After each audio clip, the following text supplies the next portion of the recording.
How to add star shape in Fusion in Davinci Resolve. Right-click in the Media pool and select New Fusion Composition. Double-click on the composition to open it on the Fusion page. Open up the Effects panel, expand Tools, and click on Shape. Add a star and a render node and attach them to the media out. Now we have this star.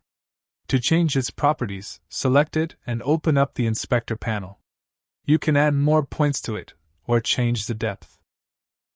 You can change the border width, or change border style to be rounded.